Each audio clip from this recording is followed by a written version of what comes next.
नमस्कार मैत्रिणींनो, माझ्या चॅनलवर तुमचे खूप खूप स्वागत। मैत्रिणींनो, 26 जानेवारीसाठी या ठिकाणी आपण जिलेबी ही बनवत आहोत आणि त्यासाठी लागणारे जे साहित्य आहे ते बॅटरसाठी लागणारे साहित्य आहे 1 वाटी मैदा, 1 इनोची पुडी आणि त्याला बॅटर तयार करण्यासाठी लागणारे 1 वाटी पाणी।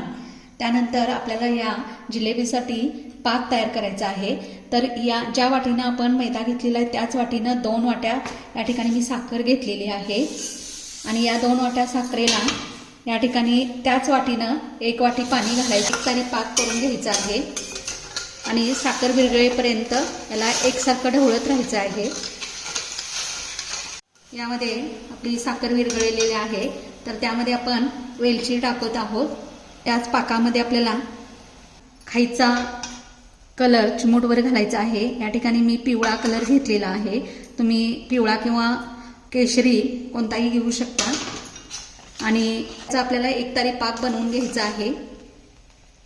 जिलेबीसाठी लागणारे बॅटर तयार करत आहोत। त्यासाठी 1 वाटी मैदा घेतलेला आहे, त्याच्यामध्ये मी चिमूटभर मीठ घालत आहे, कारण कोणत्याही गोडाच्या पदार्थामध्ये मीठ घातल्यानंतर त्याला चांगली चव येते।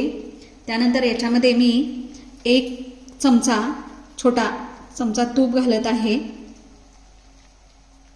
तूप हे अगदी तुम्ही वितळवून घेतलं तरी चालेल किंवा तसंच घातलं तरी चालेल। आता हे सगळं मिश्रण एकजीव करून घ्यायचं आहे। या जिलेबीच्या बॅटरमध्ये 1 इनोची पुडी आपल्याला या ठिकाणी घालायची आहे आणि याला एकसारखं मिक्स करून याचं बॅटर बनवून घ्यायचं आहे। इकडे मी पाक करायला ठेवला होता, तो आपला पाक या ठिकाणी एकतारी असा पाक तयार झालेला आहे। गॅस इथे आपल्याला बंद करून ठेवायचा आहे आणि हे जे बॅटर आहे ते तयार करायचं आहे। या बॅटरमध्ये थोडं थोडं पाणी घालून हे मिक्स करून घ्यायचं आहे, याच्यामध्ये गुठळ्या ठेवायच्या नाहीत। हे बॅटर या ठिकाणी असं 1 मिनिटं चांगलं फेटून घ्यायचं आहे, त्याच्यामध्ये कुठेही गुठळ्या राहिल्या नाही पाहिजेत। आणि आपलं हे बॅटर तयार झालेलं आहे। आता आपण जिलेबी पाडण्यास सुरुवात करणार आहोत।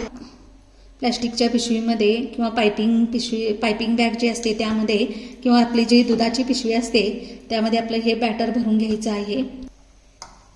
ह्या जे पिशवी मध्ये आपण जे बॅटर भरलेलं आहे त्याच्या ज्या टोकाला एक छोटंसं होल पाडून घ्यायचं आहे। येथे गॅसवर तेल गरम करण्यासाठी ठेवलेलं आहे।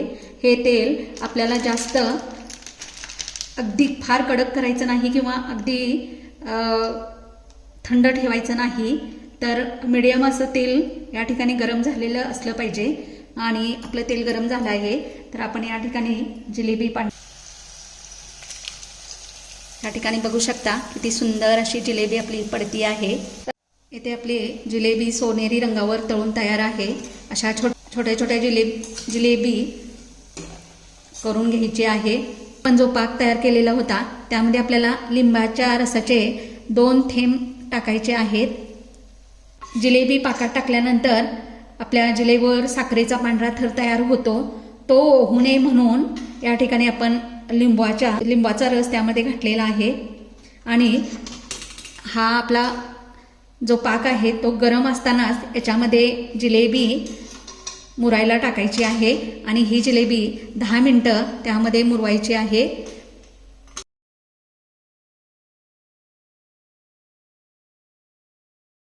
वाव, मस्त सुंदर अशी आपली ही जिलेबी तयार झालेली आहे। इथे तुम्ही बघू शकता केशरी आणि पिवळ्या कलरची इन्स्टंट जिलेबी आपली या ठिकाणी करून तयार झालेली आहे। तर ही जर माझी रेसिपी आवडली असेल तर तुम्ही करून पहा आणि मला कमेंटद्वारे सांगा कशी होते ते। आणि माझी ही रेसिपी तुम्हाला आवडली असेल तर माझ्या चॅनलला लाईक आणि सबस्क्राईब करायला विसरू नका।